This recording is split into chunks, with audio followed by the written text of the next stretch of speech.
Gemini.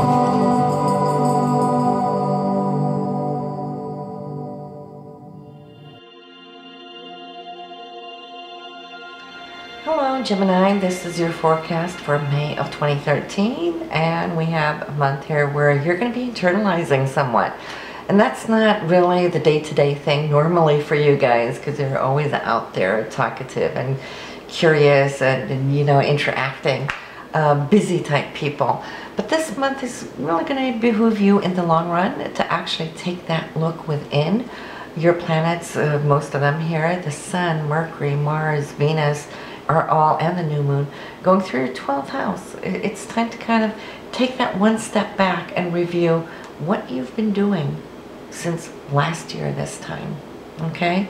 Last year this time you started out on a new goal, new drift, and it's conclusion time, time to reflect what worked, what didn't work. It's time to kind of weed out a little bit, and you're good about that kind of stuff because you're always, you know, analytical and have a pretty good observational skill about what's going on in your life. So, you know, quiet down and listen in, because right now it's like gathering what did work, what you're happy with, and kind of letting go of some things that maybe didn't turn out as you had hoped, and seeing how you can refine it.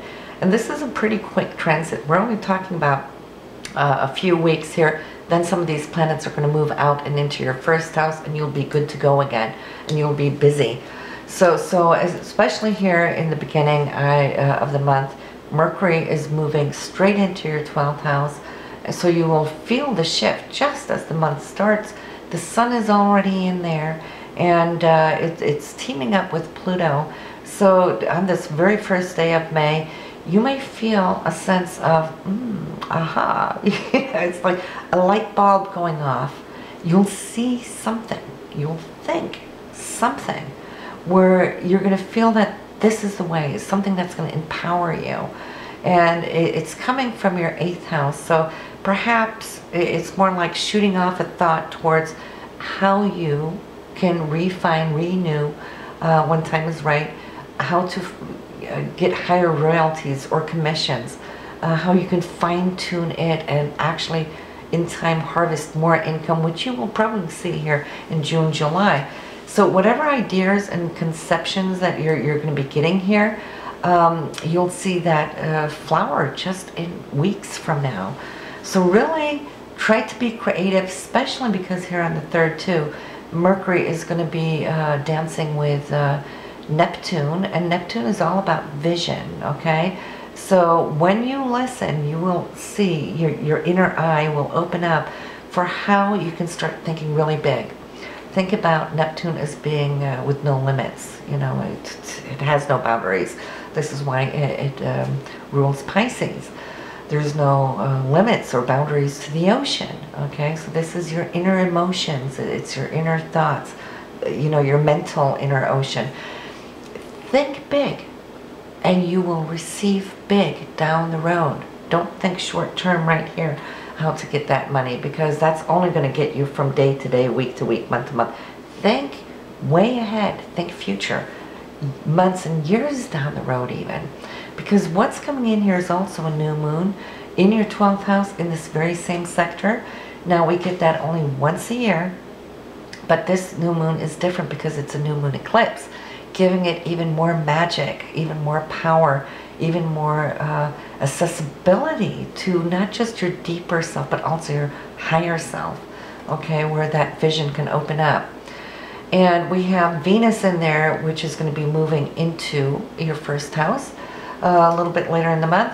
But since Venus is there, it also rules all those things that you love. Not just money, which it does, money and finances, but also in the area of love and relationships. What do you want to achieve there? You know, put these same dynamic thoughts into it as well. And then this new moon is going to be there on the 9th. So that is the time to have your vision board up, programming, reprogramming your mind. And especially because Mercury is going to be picking away here, kind of bringing some healing situation in regards to men, So it might be a current boyfriend, husband you're with. It could be some past issues of the past where there was situations that hurt you. Oops, it's time for that to kind of come up and heal. And that's good though, you know, healing is good. It's painful, but it's good. So don't stuff it. Look at it. Actually bring it up, you know, under the microscope and say, well, you know, look at what hurt, why it hurt, and then let it go so you can open up for new emotions, you know, because when we stuff it, you know, that scab will hold new emotions from coming up from the surface. So we want to always know that our heart chakra is flowing and open. So whatever healing you can do there, and with all these planets, you're getting all the help from the universe to clear your channel out, okay? And then we have the 18th.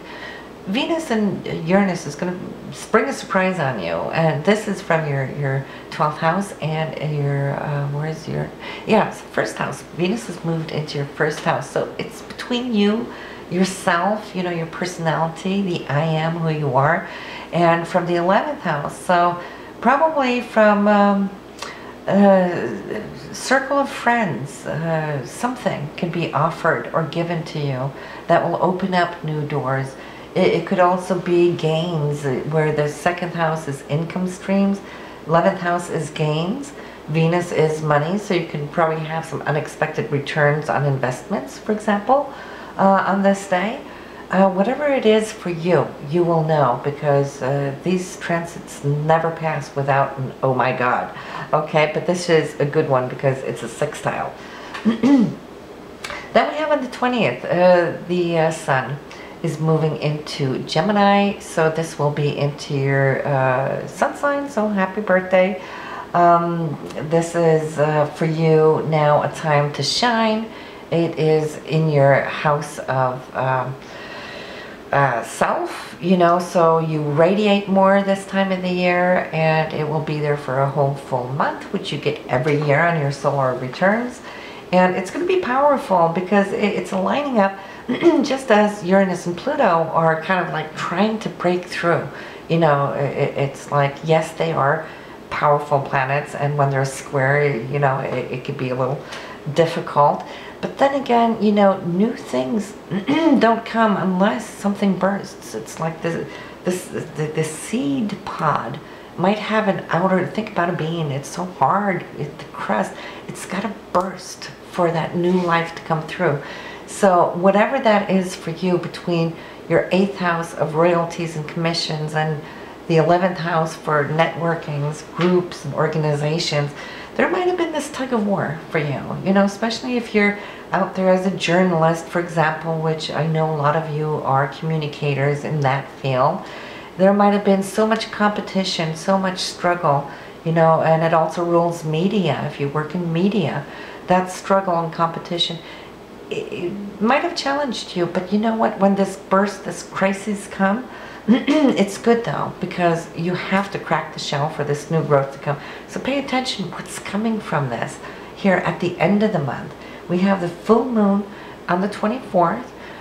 Your house, it will be in the 7th house of relationships, also partnerships, and it's a full moon eclipse, double whammy. Full moons always bring to us a harvest of what we've worked for, and you will see that in the field of partnerships, in the realm of marriages. If this is a working partnership, well then I'll say it's good. The eclipse will take away some of that challenge or crises that, say, around the 20th brought about. It will eliminate it and strip it away so you can start building something new very shortly afterwards, because Venus and Jupiter, the two best, the happiest planets, the most beneficial planets, they're the givers of luck and all those things that we love and desire, is coming in to you on the 28th. Venus, that's money, it is love, and Jupiter is everything huge and abundant. So when they come together, you will see exactly what I mean. This is going to be in your first house, so somehow, on some level, this is going to make you expand. It's going to make you radiate, and it is a gift. And you know, it's one of those things that just fall in your lap. and you wonder where this came from. But you know what? Nothing comes to us unless we've worked for it somehow, some way in the past, and it is just karma now coming into us. So embrace that as you kind of change gears. At the end of the month on the 30th, we have planetary changes as Mercury ingresses into your second house of income. So that's going to be what we're going to talk about next month in June, when Mercury is going to really work and talk her talk and talk her way into how to create more financial stability and earnings. And Mars will be ingressing into your own sign.